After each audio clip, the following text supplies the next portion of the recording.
5, 4, 3, 2, 1, et c'est parti, on roule. Et on roule pour le premier épisode de l'Informel. Merci tout le monde d'être à l'écoute. Merci d'être avec nous au cours de la saison. C'est grandement apprécié. J'espère que vous allez apprécier la nouvelle émission, que vous allez apprécier la nouvelle formule ici à TVC Basse-Lièvre avec l'Informel. Et pour bien commencer la saison, je ne pourrais pas demander mieux parce que je suis avec un invité passionné, un invité qui est passionnant. Les abeilles, ça n'a plus de secret pour lui. L'agriculture non plus.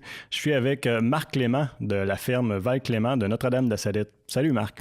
Bonjour Jean-François. Marc, j'ai hâte qu'on jase toi puis moi pour les 30 prochaines minutes, mais avant, je vais juste prendre quelques secondes pour rappeler à tout le monde que tout ce qu'on produit ici à TVC Basse-Lièvre, c'est disponible sur notre chaîne YouTube, donc YouTube TVC Basse-Lièvre, je vous invite à nous suivre là.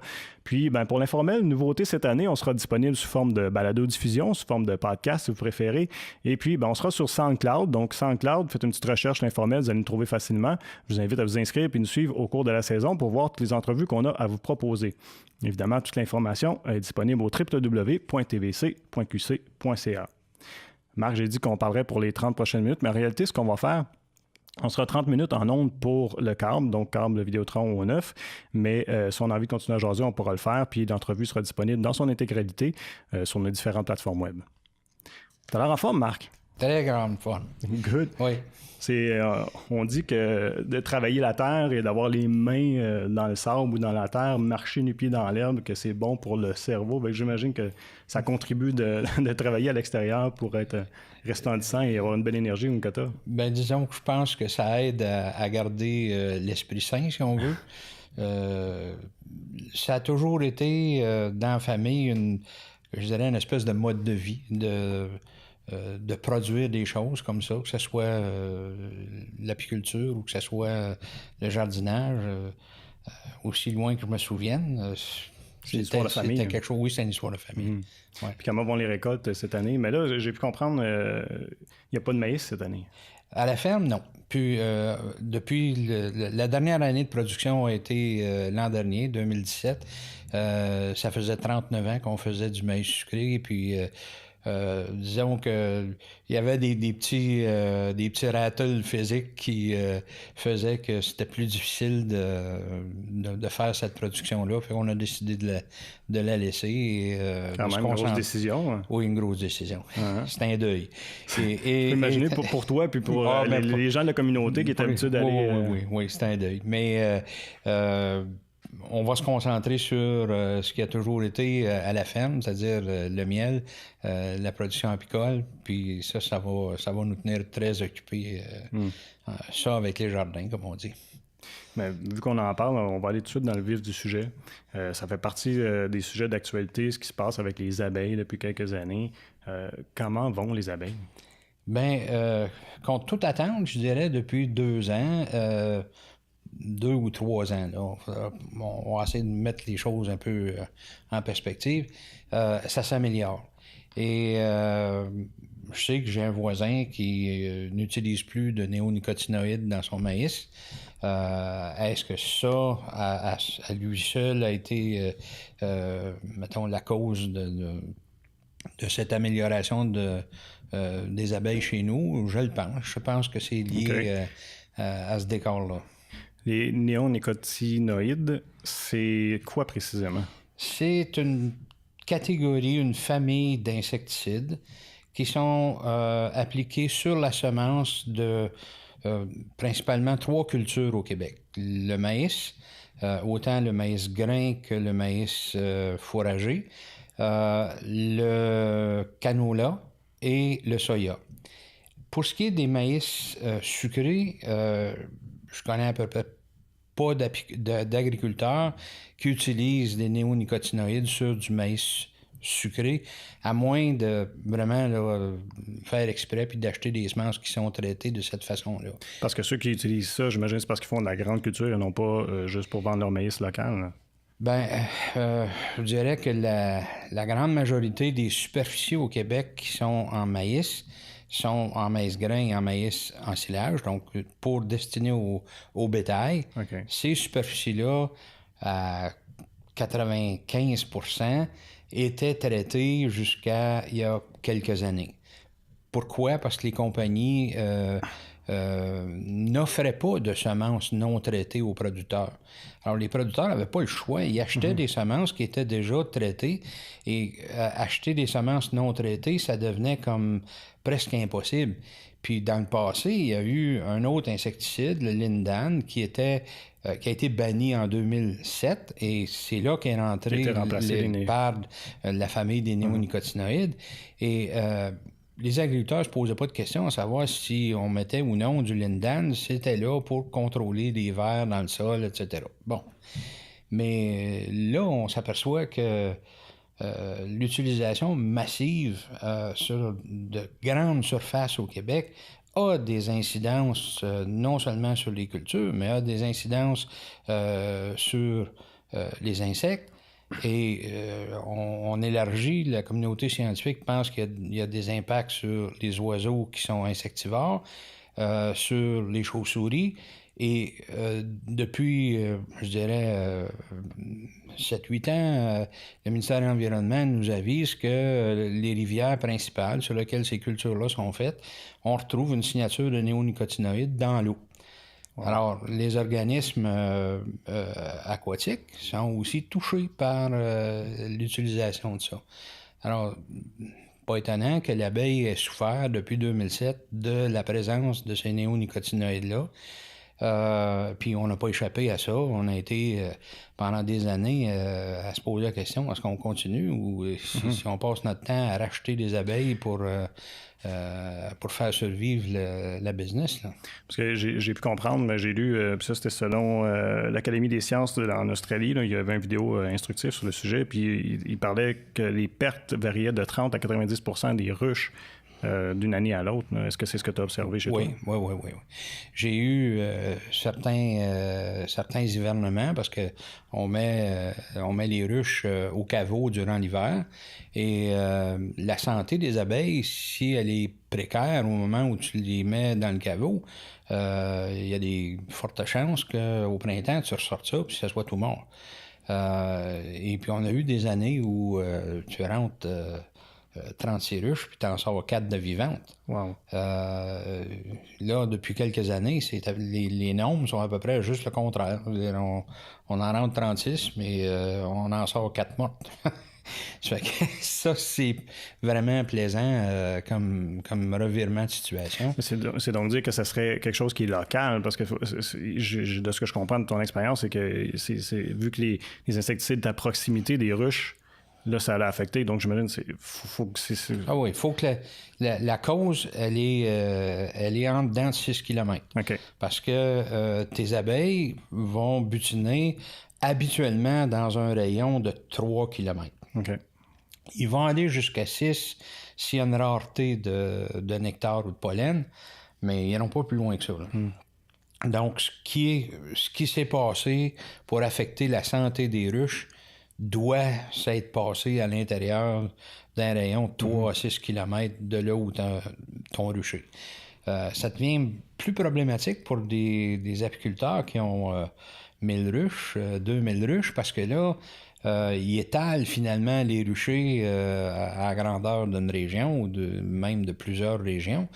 Et là, est-ce qu'on est capable de suivre chacune des ruches avec la localisation et ensuite tirer des conclusions que, regarde, j'ai plus de mortalité dans ces ruches-là parce qu'elles ont été dans telle région. J'espère que les gros apiculteurs ont ce genre de gestion-là pour ensuite tirer des conclusions. Puis, c'était quoi les signes que tu pouvais observer? Il y avait la perte, mais est-ce qu'on voyait une différence dans le comportement des abeilles? Faut comprendre que d'abord, les néonicotinoïdes, c'est un insecticide qui est appliqué sur la semence du plant. Et le plant va absorber le pesticide et ça va s'intégrer à l'intérieur des tissus de la plante. Et ce qui est problématique avec l'abeille, il y a un certain nombre d'éléments. Le pollen qui va être produit va contenir des traces de néoniques. L'eau de guttation, là, je vais expliquer ce que c'est. C'est qu'au bout d'une feuille, il va se faire une goutte d'eau dans des conditions de chaleur et d'humidité. Et cette eau-là peut être butinée par l'abeille parce que l'abeille va aussi utiliser de l'eau pour climatiser la ruche. Donc, on a passé à travers une période de canicule il y a quelques semaines. Les ruches n'étaient pas sous air climatisé, là. Mais elles ont développé des systèmes de climatisation qui empêchent la cire de fondre, qui empêchent les larves puis le couvain qui est à l'intérieur de la ruche d'être dans des conditions de température qui seraient extrêmes. Et ça se fait d'une façon fort simple. C'est qu'ils vont aller chercher des gouttelettes d'eau, ils vont les suspendre à l'entrée. Les abeilles vont se placer en position de vol, ils vont s'ancrer sur le plancher de la ruche. Et là, ils dirigent un courant d'air qui évapore l'eau, crée un abaissement de température et ils vont circuler cet air frais-là à l'intérieur de la ruche de façon à abaisser la température. C'est un petit monde qu'on finit pas de découvrir quand on rentre dedans. Oui, parce que le comportement des abeilles, c'est particulier. Là. Il y a plein de choses de ce que je comprends. Ils vont même communiquer entre eux autres avec la façon de bouger. Je sais pas si c'est dans leur vol ou quand ils sont atterris. Puis aussi, paraît-il qu'ils vont garder leur ruche très propre. On a tendance à penser que des insectes, c'est sale, là, mais... Ils ont un comportement particulier. Justement, tu parles de la propreté, puis on va en revenir dans la question que tu m'as posée tantôt. Ça a l'air de quoi le phénomène néonicotinoïde, puis qu'est-ce que ça produit? C'est que les abeilles vont... toute la gestion qui est comme instinctive chez l'insecte va être en désordre avec la présence de néonicotinoïdes. Donc, c'est un neurotoxique et l'effet de ce neurotoxique-là va briser en quelque sorte la façon dont les abeilles se comportent. Donc, premier comportement qui affecte directement la population de la ruche, c'est que si l'intoxication elle est assez sévère, les abeilles ne rentrent pas à la ruche, ils ne retrouvent pas, c'est un peu comme si le GPS est mort, là, puis ils ne retrouvent pas la façon de revenir à la ruche. Donc ça, c'est le premier point. Le deuxième, c'est que les tâches qui sont effectuées à l'intérieur de la ruche peuvent être en désordre.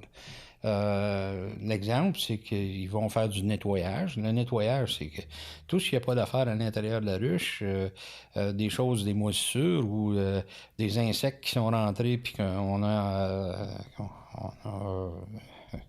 je dirais, tués ou on va sortir ces insectes-là. Des abeilles qui meurent, on les sort à l'extérieur, on ne garde rien qui va créer un problème à l'intérieur de la ruche. Et cette tâche-là, elle incombe à des abeilles d'un certain âge. Ça, les plus jeunes abeilles, actuellement, ont cette tâche-là de laver la vaisselle, si on veut. Là. Et puis, quand ils sont nourris avec des substances toxiques, comme les néoniques, les tâches sont probablement pas bien exécutées. Les abeilles vont tourner en rond, vont pas vraiment faire ce qu'ils doivent faire. C'est très difficile à diagnostiquer une intoxication. Puis souvent, c'est un cas presque t'as pas de cadavre, donc t'as pas de cas. Si les abeilles sont mortes à l'extérieur de la ruche, il n'y a pas de façon de vraiment les compter. Je sais que certains chercheurs utilisent, mettons, comme un tissu blanc en avant de la ruche, et puis là, tu vas voir un certain nombre d'abeilles mortes en avant de l'entrée. Habituellement, quand il y a des problèmes d'insecticides à l'intérieur de la ruche, le nombre d'abeilles cadavres que tu vas retrouver sur ce tissu-là va augmenter. Donc, c'est peut-être un signal d'intoxication. OK. Ouais. Tu parlais que les plus jeunes s'occupaient de nettoyer. Fait que de ce que je comprends, les abeilles ont différents rôles dans une ruche. Oui. Si on prend l'ensemble de leur vie, une abeille, dans la période d'été, va vivre 42 jours. 42 jours, c'est pas long, là. Quand tu considères que à partir de l'œuf, à aller à l'adulte qui va émerger de la cellule, on va avoir 21 jours. Donc 42 jours, c'est comme le tiers a été passé œuf, larve, nymphe et ensuite abeille émergente. Après ça, il va avoir un certain nombre de tâches. Donc, butiner, nourrir les jeunes larves, pas butiner, excusez, nettoyer la ruche, nourrir les jeunes larves. Après ça, ça va être, certaines vont garder la ruche physiquement, vont être des soldats, si on veut, là, pour protéger la ruche. Et là, il y a des tâches qui vont ensuite devenir des éclaireurs qui vont chercher les meilleurs endroits pour butiner, d'où le langage qui va s'exprimer. Ils font signe après ça. Après ça, ils reviennent puis ils comptent l'histoire. Là, c'est un peu comme ça. Et les butineuses, qui, elles, ça, c'est la fin de leur vie, qui vont aller à l'extérieur, qui vont butiner. Puis là, on est rendu à 42 jours, puis ça meurt, ça, cette affaire-là. L'hiver, comment ils font? On a 6 mois là, de période, là, puis c'est dépassé de 42 jours, la reine ne pond plus.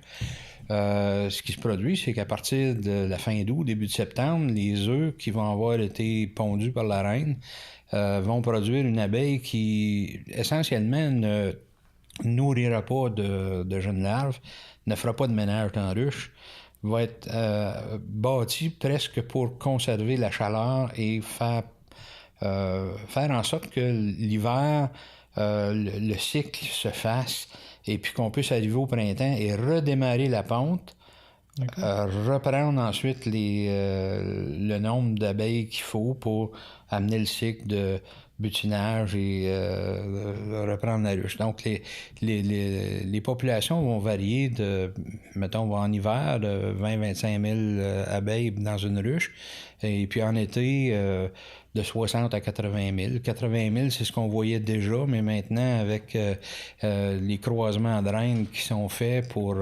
résister puis au varroa, entre autres, qui est un pouls de l'abeille et autre chose, les populations sont nettement moins grandes que ce que j'ai déjà vu enfant quand mon père avait des ruches. Là. Mais là, tu viens de dire quelque chose qui m'intrigue beaucoup, le croisement de la reine. C'est-à-dire qu'on va croiser des différentes races de reines pour produire. Ça, c'est pas nous qui faisons ça. Là. Ce sont des éleveurs spécialisés. Et certaines races, la race la plus utilisée, c'est la race italienne. Et cette race-là est plutôt populeuse. Elle a le défaut de s'aimer beaucoup, mais elle a quelques susceptibilités à des maladies, dont la loque américaine. Et pour ça, il y a eu des croisements faits avec différentes races, dont des races d'abeilles russes qui sont plus résistantes et puis qui permettent soit de meilleur nettoyage ou une meilleure survie dans ces conditions-là. Donc, c'est des particularités qu'on voit avec ces élevages-là. Alors, on revient à la population. Durant l'hiver, la population est plus petite, mais elle a comme tâche de garder la grappe d'abeilles à une température qui permet l'ensemble des abeilles, l'ensemble de la ruche, de survivre. Et là, peut-être vous amener dans une vision des choses. Les gens voient l'insecte comme étant la bête autonome. Mais si on regarde une abeille n'est pas en mesure de se reproduire seule. Pour que l'entité se reproduise, tu as besoin à la fois de la reine, des bourdons, des différents types d'abeilles, et sur un ensemble de temps, tout ça a des rôles, des jeux à faire qui sont extrêmement précis. Alors moi, je pense plus que ça se comporte comme un corps humain, comme un animal. La ruche elle-même, on doit imaginer chaque abeille un peu comme des cellules de notre peau. Chaque type de cellules qu'on a dans notre corps... Ils sont tous en symbiose. Ils sont toutes différentes, mais une ne peut pas vivre sans l'autre. Et dans la ruche, c'est exactement le même phénomène. On a un assemblage qui est spécialisé avec différents types de cellules. Et puis là, tout ça vit en autant que tout le monde est là. Fait que c'est carrément une communauté. C'est une communauté, oui. C'est comme un drôle de bel exemple à suivre. Mais là, tu as parlé il y a des néonicotinoïdes. Oui. Il y a aussi, tu as brièvement souligné la larve, la mythe. La mythe varroa. Donc, il y a plusieurs problèmes que vivent les abeilles. Oui, là, les problèmes sont au pluriel. Là. Okay. La mythe varroa nous est arrivée d'Asie. Ce problème-là n'existait pas dans les années 60. Là. Okay. On avait zéro problème de ce côté-là. En plus de celle-là, qui est sous contrôle avec des produits, à la fois des produits de synthèse et des produits organiques, il y a un autre mythe, celle-là qui vit dans les trachées de l'abeille. Imagine tes poumons qui se remplissent de poux. Puis, ça semble pas intéressant. Qui vont sucer le sang. Bon, ben, il y a une mythe qui est infiniment petite, puis qui va vivre dans les trachées de l'abeille. Et là encore, diagnostic pas facile. Ça doit se faire en laboratoire. Puis le traitement, il existe, fort heureusement, mais la meilleure chose, c'est de ne pas avoir ce problème-là dans le rucher, là. Bonne partie de nos problèmes viennent en fait du transport. Cette semaine, le ministère de l'Agriculture nous avisait qu'un autre insecte, celui-là, le petit coléoptère de la ruche, il a trouvé rien de mieux que les melons, c'était sucré, puis il aimait ça, puis ça, c'était un problème qu'il y avait dans le champ, mais il a trouvé que dans les ruches, c'était encore plus sucré le miel qu'il y avait d'entreposé là-dedans. Donc, il a réussi à rentrer à l'intérieur de la ruche, et les abeilles n'arrivent pas à s'en débarrasser comme s'ils le feraient avec un autre insecte qui rentre pour de la prédation. Et cette bête-là, on ne l'avait pas au Québec, mais là, depuis quelques années, ça cogne aux frontières. Et puis, ce qu'on a reçu cette semaine du ministère de l'Agriculture, c'est nous avisant qu'il y avait eu des abeilles qui avaient été déplacées à l'intérieur du Québec pour de la pollinisation et qui étaient contaminées avec le petit coléoptère. Alors là, c'est le branle-bas de combat autour des ruchers qui ont été identifiés et des endroits où est-ce que c'est qu'ont circulé ces abeilles-là pour éliminer le problème à la source. Mais le problème se répète. Probablement que vos auditeurs se souviennent de l'abeille tueuse, un problème de croisement de reines qui avait été fait au Brésil, et puis on avait été chercher des abeilles africaines, soi-disant parce qu'elles toléraient mieux la chaleur, pour faire des croisements avec des races, mettons, plus communes, et puis de baisser le niveau d'agressivité. Et puis, il est arrivé quelque chose, c'est-à-dire que... Ça n'a pas marché comme prévu. Ouais, bien, le génie est sorti de la bouteille, il y a des reines qui ont pris la poudre d'escampette, ils étaient dans des bons environnements pour être capables de se multiplier à l'état sauvage. Et là, ça a monté là, jusqu'en Floride puis en Georgie, les endroits où se produisaient le plus grand nombre de paquets d'abeilles à l'époque, parce que c'était commun d'acheter des paquets d'abeilles américains. Ça et le varroa a fait à un moment donné fermer la frontière entre le Canada et les États-Unis pour l'achat de paquets d'abeilles. Puis... on en a acheté d'ailleurs, on en a acheté de Nouvelle-Zélande, on en a acheté d'Australie, d'Hawaï. Et puis, il y a eu d'autres problèmes qui sont rentrés. Donc, c'est le transport qui amène finalement les problématiques avec lesquelles on a à survivre actuellement.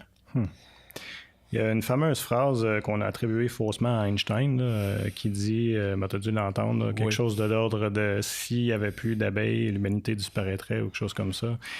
Est-ce que c'est vrai? C'est nettement exagéré. Parce que l'abeille contribue beaucoup à la pollinisation des fleurs, mais pas toutes les fleurs ont besoin d'être pollinisées par des insectes. Déjà là, c'est quelque chose qu'on sous-entend toujours que c'est le cas. Oui, ben, on a laissé aller, je pense, cette phrase-là, malheureusement. Mais le meilleur exemple, c'est le maïs. Okay. La pollinisation du maïs se fait par le vent. L'abeille va butiner le pollen occasionnellement dans le maïs, mais elle n'apporte rien à cette production-là.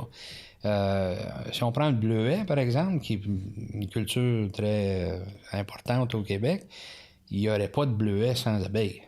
OK. La production tomberait à presque rien, limitée à ce que les insectes locaux pourraient faire de pollinisation.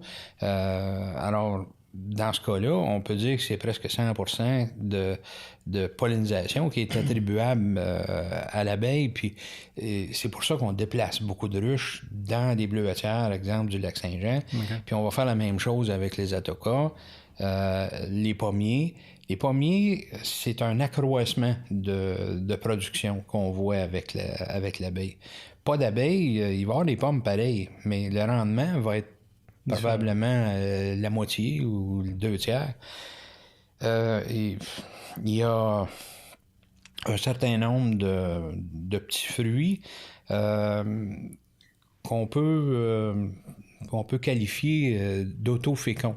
Donc, leur propre pollen est assez proche pour polliniser la plante. Mm-hmm. Dans certaines variétés, c'est pas le cas. Ça prend le pollen d'un autre arbre pour polliniser l'autre sujet. Donc, encore là, si on revient à la fameuse phrase d'Einstein, qui était comme c'est une catastrophe s'il n'y a plus d'abeilles, moi, je pense personnellement, oui, ça en serait une catastrophe s'il n'y avait plus d'abeilles, mais pas celle qui avait été attribuée, c'est-à-dire qu'on n'aurait plus rien à manger sur la terre. Ça, c'est complètement faux. Mais il y aurait vraiment un problème. On s'était déjà rencontrés avant, là, mais on s'est fréquenté plus longuement quand on est allé tourner avec toi pour les mémoires vivantes qu'on a tourné par les épisodes passés. D'ailleurs, je mettrai un lien en lien avec l'entrevue pour les gens à voir ça. C'était bien. Puis j'ai remarqué des choses que j'ai hâte qu'on discute. Je vais juste prendre quelques secondes pour dire merci à tous ceux qui nous écoutent via le câble, via Câble 9 Vidéotron. Je vous invite à vous rendre sur notre site web au www.tvc.qc.ca si vous voulez voir le reste de l'entrevue, ou sinon vous pouvez nous retrouver sur SoundCloud sous forme de podcast. Merci d'avoir été à l'écoute. Donc, quand on est allé tourner ensemble pour les mémoires vivantes, ce que j'ai remarqué, c'est que d'approcher les abeilles, c'est tout un art, là. C'est complexe. Premièrement, ça prend un ensemble. Deuxièmement, il y a la fameuse fumée là, l'enfumoir. Puis, de la façon que tu nous parlais, c'est que les abeilles semblent sensibles aux gens, puis comme tu parlais qu'elles étaient stressées ou ils étaient... fait que c'est particulier, là, l'approche d'une abeille, là, ça se fait pas n'importe comment. Oui, bien... La première étape qu'on peut démystifier tout de suite, c'est que c'est pas vrai que les abeilles reconnaissent l'apiculteur, là, puis que c'est lui, on est correct, là, c'est tranquille. Non, ça marche pas de même, cette affaire-là. C'est plutôt nous qui sommes familiers avec ce qu'il faut faire comme geste quand on est près d'une ruche. Okay. Et ne pas faire, j'imagine. Et ne pas faire. Et c'est surtout le ne pas faire qui va nous amener à avoir moins de piqûres quand on approche la bête, là. L'enfumoir sert un peu à enlever un signal d'alarme qui pourrait arriver de la part des abeilles. Un intrus se présente, là, que ce soit un ours ou une moufette ou un être humain qui est comme pas habitué puis qui est perçu comme une menace, il y a des phéromones d'alerte que les abeilles vont percevoir, c'est-à-dire les abeilles qui vont avoir été à même de lancer l'alerte vont émettre une phéromone d'alerte et cette phéromone d'alerte-là va comme amener toutes les autres abeilles en mode défensif. OK. La meilleure façon, ce serait de prendre une journée où il fait pas trop beau, couvert nuageux, tu arrives près de la ruche, tu la cognes comme faut, tu rouvres le couvert d'une façon malhabile. Là, c'est certain que la première chose que tu vas voir en regardant le dessus des cadres, c'est que toutes les abeilles vont avoir le derrière élevé comme ça, le dard dans les airs, il y a une odeur de venin qu'on peut, moi je perçois, là, peut-être que la première personne ne saurait pas c'est quoi, là, mais en tout cas, on voit juste là qu'on a un comportement, puis le son change. On aurait dit que l'agitation des abeilles se fait percevoir dans toute la ruche. Donc, l'ensemble de la bête se comporte pas bien, là. Parce qu'on sait qu'il y a une attaque, puis tout est dans les airs pour ça. Au contraire, l'apiculteur qui se présente à la ruche, il va y aller doucement, il va utiliser l'enfumoir. L'enfumoir va avoir... C'est encore mystérieux qu'est-ce que ça fait exactement, là. Mais je pense que ça masque la phéromone d'alerte en grande partie. Donc, elle est moins perçue par l'ensemble de la ruche. C'est un peu comme si tu avais désarmé le système d'alarme de la maison, puis là, tu peux ouvrir la porte, puis il n'y aura pas de sonnette qui va partir. Alors ça, c'est ce qui se passe avec ça. Certains auteurs disent, l'abeille pense que le feu est pris, puis là, ils vont se gorger de miel, puis en faisant ça, l'abdomen ne peut pas se replier pour piquer. Je suis pas sûr que ça fonctionne, cette affaire-là. Mais j'ai plus l'impression que le fait que tu arrives calme, la fumée va avoir un certain rôle. Puis après ça, c'est tes gestes. Donc, tu lèves un couvert, écrase pas d'abeilles, cogne pas le cadre. Tous ces gestes-là vont amener l'abeille à être calme, à être tranquille. Là, je sais pas si Jacques Lambert m'entend, mais Jacques était l'inspecteur au ministère de l'Agriculture, puis à l'époque, il venait chez nous pour faire de l'inspection. Mon père, puis nous autres, on utilisait des gants. Lui, il n'utilisait jamais de gants à l'intérieur d'une ruche. Et les gants t'amènent à écraser de l'abeille. C'est comme... T'as une extension après tes mains, t'es sans pouces d'abeille. Fait que là... Plus tu n'écrases, plus ils s'enragent, plus ils sont enragés, moins t'as du calme à l'intérieur de la ruche. Donc, c'est vraiment le contraire qu'il faut faire. Il faut enlever les gants, il faut mettre ça de côté, puis être capable de travailler doucement, puis les choses se passent bien rendues là. Fait inutile de dire que j'ai laissé des gants il y a plusieurs années. Après cette expérience-là? Après avoir compris qu'on faisait le cercle inverse, là, si on veut. Là. J'avais entendu, je me souviens pas de où, que la fumée avait un effet apaisant chez l'abeille. Apaisant, je suis pas sûr. Ça dépend. J'avais toujours pensé, moi, c'était pour les faire peur, pour les éloigner, quand j'étais plus jeune, tu sais. Puis là, que j'avais entendu ça, puis... Mais moi, je pense que c'est nous autres qui rentrent dans leur bulle. Et puis, ils nous permettent de rentrer dans leur bulle parce qu'ils ne mettent pas de système d'alarme dessus. Là. Moi, je pense que c'est un peu plus ça. Puis, le type de fumée que tu vas faire, c'est pas une fumée... Tu peux utiliser beaucoup de choses dans l'enfumoir. Là. Ça peut être des copeaux de bois, ça peut être de la jute, ça peut être de l'herbe. Mais dépendamment que tu fumes comme tabac dans l'enfumoir, ça peut avoir des changements là, au niveau de la ruche. On essaie d'avoir des fumées les plus froides possibles. Puis ça se passe bien. Qu'est-ce qui fait que quand je vais acheter du miel, j'ai différentes saveurs? Ça goûte jamais pareil d'un producteur à l'autre, d'un endroit à l'autre, d'une région à l'autre. Oui, mais je vais rajouter d'une année à l'autre. Ah bon? Et la plupart du temps, il faut presque attribuer ça à la flore. Donc, la flore locale, d'une année à l'autre, elle n'est pas la même. Tu as des années où tu as abondance de trèfle, d'autres années où tu as du tilleul en plus grande quantité, tu vas avoir plus de fleurs sauvages. Certains arbres en forêt vont produire, parce que les arbres produisent aussi des fleurs, mais qu'on voit moins, qu'on n'est pas habitué à... Mais On pense aux chênes, aux frênes, aux bouleaux, à l'épinette. Tout ça fleurit. Et pas toutes les fleurs, mais une bonne partie des fleurs des arbres sont butinées. Alors ça ajoute à la signature des miels. Alors, imagine que dans une saison, il y a une succession de fleurs qui vont venir à produire du nectar. Ben, l'abeille, tout au long, va récolter les différentes fleurs. L'apiculteur qui choisit de récolter, mettons, en milieu de juillet, ben, la récolte qui va être faite au milieu de juillet va être celle des fleurs qui ont précédé la période de récolte. Fait que quand on retrouve un miel qui a une saveur spécifique, ça veut dire que c'était cette fleur-là qui poussait lors de la récolte. Ou qui était dominante dans l'ensemble. La première floraison d'abondance pour l'abeille, c'est le pissenlit.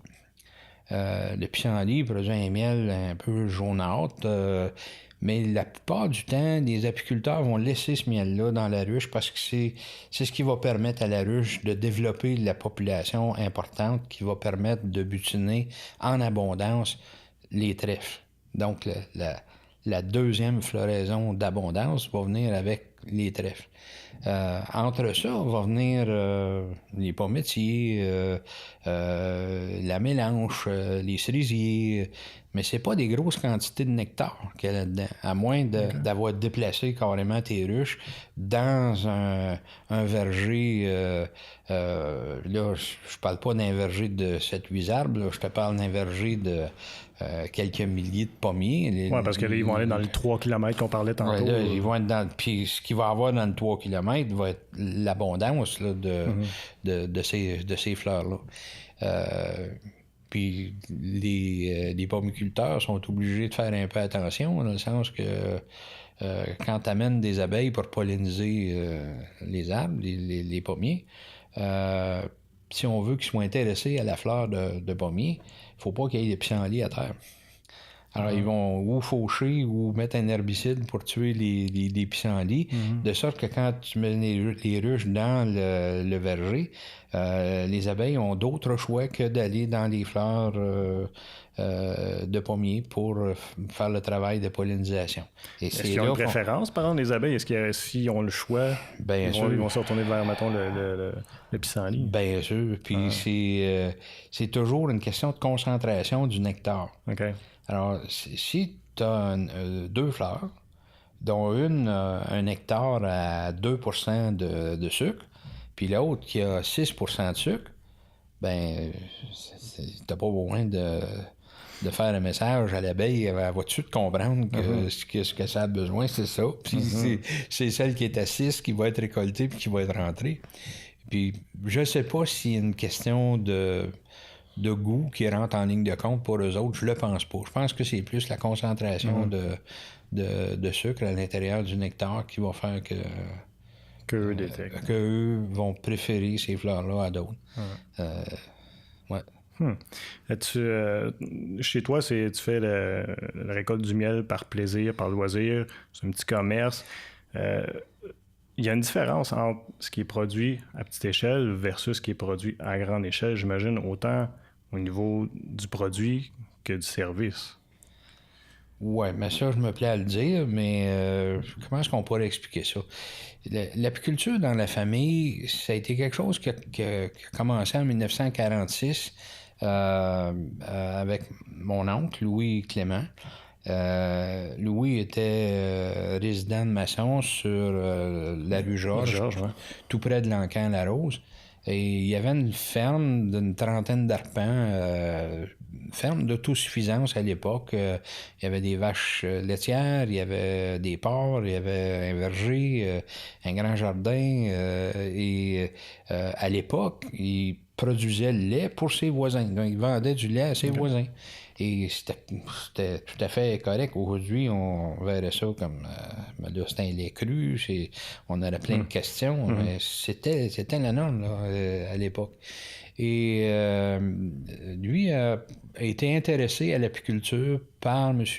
Cruchet, qui habitait pas tellement loin sur le chemin Filion, là-bas. Puis là, mon oncle a commencé avec 3 ruches en 46. Après ça, ça a été mon père qui s'est intéressé à l'apiculture avec mon oncle. Puis ensemble, ils ont développé un rucher de 50-55 ruches à peu près. Et c'était un hobby. Donc, ça a toujours été, pour eux autres, quelque chose d'à côté. On fait une certaine quantité de miel. On vend ce miel-là dans leur langage, ils appelaient ça nos pratiques. Il y avait chacun leur clientèle. Et on voyait tous les automnes des gens revenir chercher du miel. Puis la plupart du temps, c'était d'assez grosses quantités de miel par famille qui sortait. Là. Comme on faisait à l'époque, oui, on le conservait. C'est ça, on le conservait pour toute l'année. Puis un peu comme le sirop d'érable s'achetait de la même façon. Puis même encore aujourd'hui, des gens qui achètent directement d'un producteur vont acheter ce qu'ils ont besoin pour l'année. Ils vont l'acheter quand le sirop va être prêt au printemps. Le miel, c'est la même chose. Alors les gens arrivaient avec des chaudières, là, 1, 2, 3 chaudières, 30 livres là, par famille. Et puis là, graduellement, c'est devenu non plus 30 livres, c'est devenu 8 livres, c'est devenu 4 livres, c'est devenu 2 livres. Et puis là, moi, je suis rendu à 500 grammes, puis même il y a du 375 qui est sur les tablettes actuellement. Les gens vont tout le temps vers le plus petit contenant. Comme tel. On a quand même conservé des gens qui vont acheter de grandes quantités de miel à l'automne. Ces gens-là viennent avec leur contenant à la maison, puis on emplit. Puis, Mais c'est donc dire d'abord que ça se conserve, parce que moi, j'aurais pas tendance à acheter une grosse quantité, parce que là, il va solidifier, puis là, fait que ça se conserve sur une longue période. Premièrement, la cristallisation du miel, quand tu dis solidifier, c'est la cristallisation. Okay. C'est un processus naturel pour un miel non pasteurisé, un miel brut, il va faire ça. Il va cristalliser. Habituellement, 1 mois et demi, il va être cristallisé. C'est la meilleure façon de le conserver. Puis à partir de là, tu le conserves dans un environnement frais, des températures qui vont être autour de 15-18 Celsius, c'est parfait.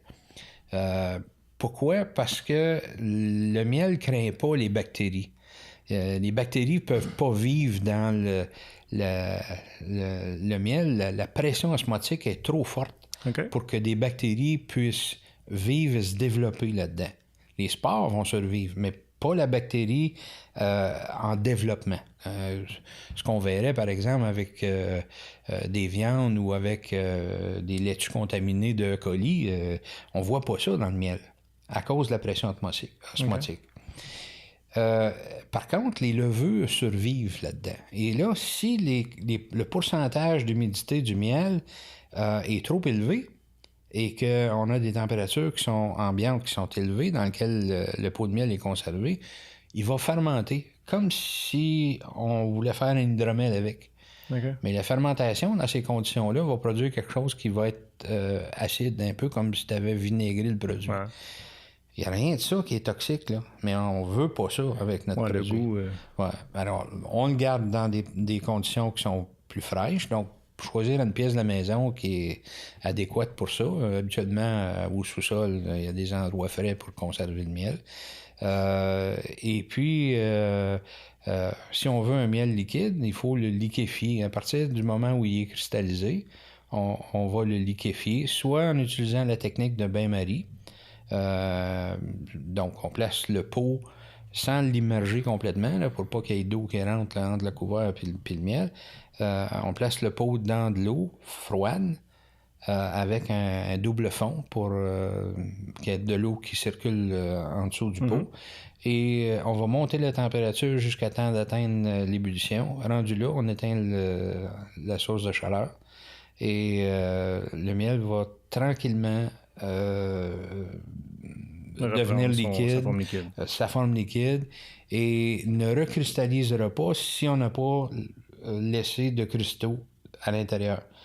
si le miel n'est pas parfaitement décristallisé, en dedans d'une semaine ou deux, le pot va devenir complètement cristallisé. OK. Puis on peut prendre un pot qui est complètement liquide, mettre une petite cuillerée de miel cristallisé, puis on va faire cristalliser le pot qui est liquide. Là. Ouais. C'est physique, là, cette histoire-là. OK. Ouais. Tu as effleuré la pasteurisation. J'imagine que quand c'est industrialisé, c'est là qu'on va le pasteuriser, mais est-ce qu'on perd des propriétés bénéfiques du miel? Oui. Ce qui fait la saveur d'un miel, ce sont des substances très volatiles. Des parfums qu'on va avoir avec les fleurs, des résines, des goûts de cire, différentes choses qui vont être dans les miels que fraîchement récoltés, on va percevoir facilement. Là. Mais quand tu es rendu à 3 mois, 4 mois, tu vas moins percevoir ces substances-là. Puis si en plus le produit a été chauffé, en chauffant, la plupart des substances volatiles vont disparaître. Alors, la pasteurisation, elle a des effets négatifs sur la saveur des miels. Elle ajoute à la conservation parce que c'est la façon pour l'industrie de décristalliser le miel et la couleur aussi va devenir un peu uniforme. Tu peux uniformiser, en fait. Si tu uniformises le goût, tu uniformises la couleur. Peu importe la marque que tu achètes, après, ils ont l'air la même affaire. Ils ont toutes la même affaire. Ils finissent par avoir des signatures. Ils vont faire des blends de miel qui ont des goûts très prononcés avec d'autres miels qui goûtent moins. Puis là, tu arrives avec un peu comme dans le vin. Là. On peut amener une signature. Là. Pour revenir à ma comparaison aussi, je trouve qu'il y a quelque chose à recevoir de... Quand tu achètes local, tu sais d'où ça vient, tu connais la personne qui l'a produit, tout ça, puis tu as un contact directement avec le producteur que tu n'auras pas ailleurs. Oui. Bien, la première chose, c'est que quand tu arrives à la ferme, on peut goûter le produit avant de l'acheter. C'est aussi simple que ça. Se faire expliquer quels sont les différents produits. Si on a des produits crémeux, liquides, nous, on fait 2 récoltes. On fait une récolte en début d'août ou fin de juillet, ça dépend de la saison. Et la date de récolte est déterminée par la floraison de la verge d'or. Au moment où la verge d'or commence à fleurir et devenir mellifère, on va faire la récolte, ce qui va faire en sorte que le pot va contenir tout ce qu'il y avait avant. Donc là, on va avoir les trèfles, on va avoir le tilleul, on va avoir les fleurs sauvages, on va avoir un peu de pissenlit, on va avoir des arbres fruitiers. Tout ça va être à l'intérieur de ce miel d'été-là, si on veut, qu'on a appelé, nous, floraison estivale. Ensuite, la récolte va se poursuivre à l'intérieur de la ruche dans la période du mois d'août et du début de septembre. Puis là, en début de septembre, on va faire la deuxième récolte. Et là, ces floraisons-là sont réduites à fleurs sauvages, verge d'or, puis c'est verge d'or qui est dominant là, comme saveur, et des trèfles encore qui sont présents. Les dernières floraisons de fin d'été, on peut même pas qualifier ça d'automne, on appelle ça floraison automnale, mais on a récolté bien avant le 21 septembre. Mais il reste que les dernières floraisons, c'est l'astère. Quand on est rendu avec l'astère en floraison, là, on sait que l'hiver s'en vient. Là. C'est la fin. Hein. C'est la fin. On en a parlé tantôt, tu as fait la culture du maïs pendant 39 ans, quoi, oui. On a dit.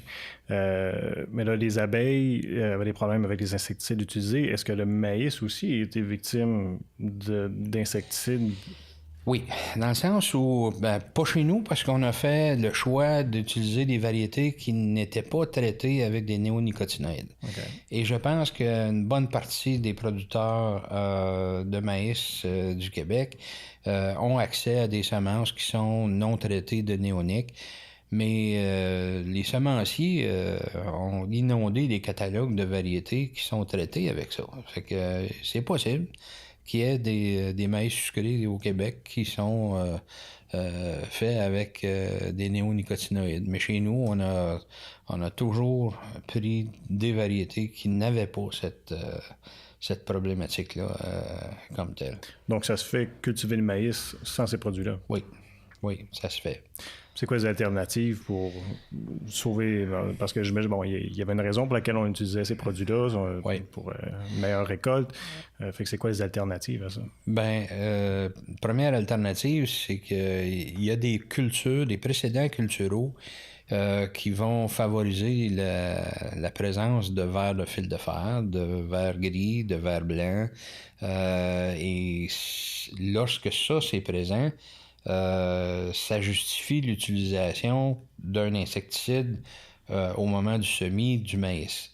Mais pour ne pas utiliser ces cultures-là, il faut faire une rotation de culture qui va enlever finalement la pression d'insectes avant d'arriver avec le maïs.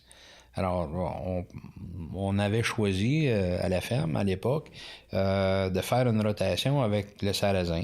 Le sarrasin qui est une céréale, un grain qui, pour nous, n'était qu'un enfouissement. On faisait un engrais vert avec. Okay. Donc, le sol était cultivé avec le sarrasin. Le sarrasin était enfoui au sol et ça nous permettait de réduire une certaine pression de mauvaises herbes tout en diminuant la pression des insectes de sol par une culture qui était un précédent culturel qui était facilitateur.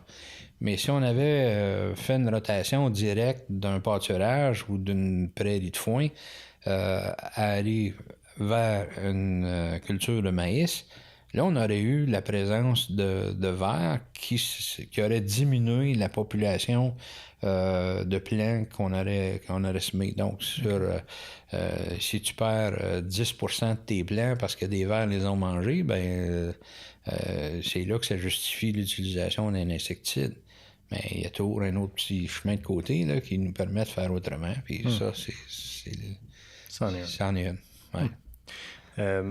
On voit de plus en plus, je sais que tu le fais sur ta ferme, il y a un peu de culture, un bon gros jardin, donc vous avez vos propres légumes, tout ça. Ouais. On en voit un petit peu là, sur les médias sociaux, là, des familles qui commencent à essayer de s'autosuffire, puis il y en a qui réussissent assez bien. Mm-hmm. Est-ce que ça se fait en 2018 de s'autosuffire de façon biologique chez soi? Oui, ça se fait. Je conseillerais pas aux gens de partir d'un coup sec avec l'idée que, mettons, en 2019, on fait un jardin bio, puis ça va être parfait, puis tout va être merveilleux dans ce beau monde. Ce qui va se produire, c'est qu'il faut apprendre. Oui. Puis... J'en témoigne. T'en témoignes? Bon. Alors, l'apprentissage, c'est... je dirais, il y a 3 étapes. La première, c'est qu'on peut être informé, connaître que ça existe, oui. On peut prendre des livres, on peut regarder ce que ça a l'air, là. Bon, ça, c'est la première étape de connaissance. La deuxième, c'est de le voir faire. Alors, tu as quelqu'un qui fait le jardin, il t'a montré un peu, là, non, ça se sème comme ça, à telle distance, on voit des choses. Puis le troisième niveau, ça, on le fait. Bon. À ce niveau-là, quand on le fait, on va faire des erreurs. Nécessairement. Et là, il faut apprendre des erreurs. Je dirais, je dis souvent, l'expérience, c'est la somme des bêtises qu'on répète pas. Puis, pour avoir de l'expérience, il faut avoir fait des bêtises. Tout en face. Ouais. c'est comme inévitable. Ouais. Si quelqu'un ne fait pas de bêtises, probablement qu'il ne s'est pas rendu compte que c'était ça qu'il fallait qu'il fasse. Mais quand quelque part, il faut accepter de se tromper. Faut accepter de se tromper. Et un autre phénomène, c'est que les saisons ne sont pas les mêmes. On a des saisons pluvieuses, chaudes, froides, sèches. Il y a toutes sortes de pressions sur le jardin. On va se rendre compte que quand on fait le jardin, là, il y a toutes sortes d'ennemis autour du jardin. Là, puis c'est pas les voisins. Là, c'est vraiment, là, il y a une faune ailée, il y a une faune d'insectes, il y a des maladies, il y a toutes sortes de choses qui peuvent se présenter. Il faut apprendre à vivre avec ça. Il faut apprendre comment trouver des façons de réduire la pression de maladies. Un exemple. À la maison, on a trouvé la façon de faire des tomates qui, à mon avis, est, je dirais, la tomate du paresseux. Pour pas avoir de maladie de feuillage, puis avoir à se battre avec des fongicides, puis toutes sortes d'histoires, j'ai utilisé un abri d'auto avec une toile un plastique de serre qui est installé dessus. Les deux bouts sont ouverts. Oui, ça a une espèce de microclimat qui va se faire à l'intérieur. Un petit effet de serre, je Oui, un petit effet de serre. Puis on peut fermer les bouts, mettons, tôt en saison, puis tard à l'automne, ce qui va prolonger notre saison, va protéger nos plants. On peut les planter plus vite, puis on peut avoir des tomates plus longtemps à l'automne. Mais le vrai bénéfice, c'est qu'il ne pleut pas sur les plants. Et là, si le feuillage n'est pas mouillé, ben là, presque plus de maladies de feuillage. Il y en a à peu près pas. Les plants sont beaux à l'état naturel, il n'y a rien à faire. La seule chose, c'est la taille, l'entretien des plants. Mais là, il faut arroser. Là, ils sont protégés. Parce que là, ils sont protégés. Il n'y a pas d'eau qui lui tombe dessus. Alors, on a la corvée d'arroser les plants une ou deux fois par jour au pied des plants. On ne mouille pas le feuillage. Si tu mouilles le feuillage, tu viens juste de manquer la recette. Mais ça a pris un certain temps avant d'en arriver là. Trouver un truc comme celui-là. Trouver un truc comme celui-là. Puis il y en a plein d'autres. Là. Je veux dire, c'est beaucoup de plants qui ont des ennemis affreux, là, comme la pomme de terre et le dorifort. Si on a des grandes surfaces, on n'a comme pas le choix d'utiliser des insecticides. Mais quand on en fait à des petites surfaces pour la maison, on peut utiliser des bâches, des toiles qui vont empêcher l'insecte de se rendre jusqu'aux pommes de terre. Ça en est moins beau. Là. Le jardin, il est habillé, une couverte par-dessus. Puis bon, pour que tu vois les patates, qu'est-ce que ça a l'air, il faut que tu relèves la couverte. Mais c'est un demi-mal. T'as pas de pesticides d'utiliser dessus. Puis ces toiles-là, l'eau passe à travers. Oui. C'est ça que je comprends. Fait que tu peux arroser par-dessus ta toile. Là. Ben, tu laisses... Ça, chez moi, je l'ai pas utilisé encore, là, mais c'est ce que j'ai lu. Oui, mais c'est ce que tu peux faire. Oui, tu peux arroser directement par-dessus. Mais on n'arrose pas chez nous par-dessus ces toiles-là. Et la pluie passe à travers, puis c'est ce qui s'en va là.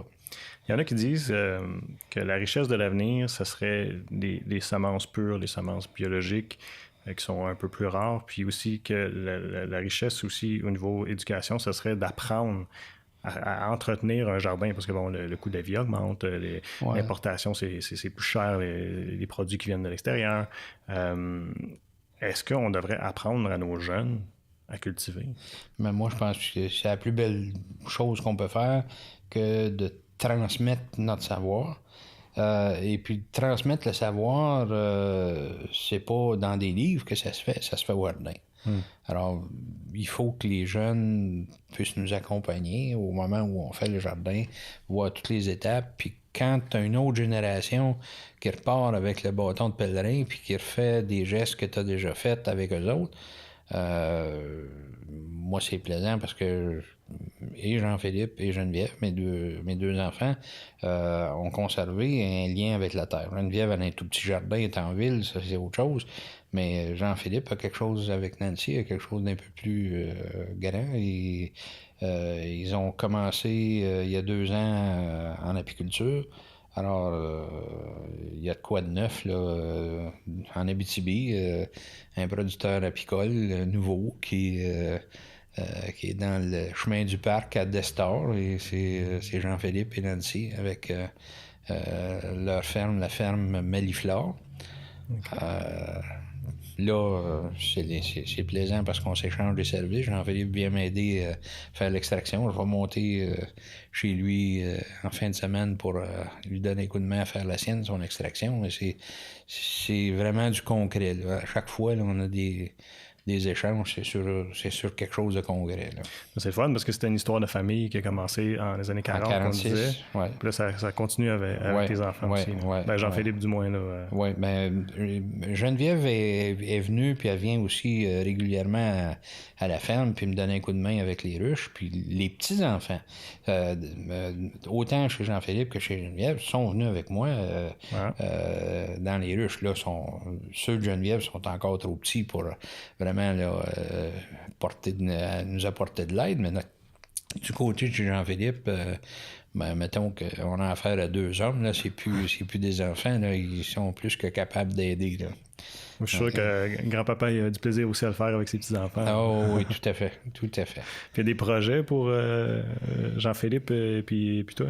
Il y a un projet pour cet automne de mettre en marché un produit combinant les deux régions. C'est-à-dire qu'on va offrir probablement à compter de cet automne un ensemble qui va s'appeler le Père et le Fils.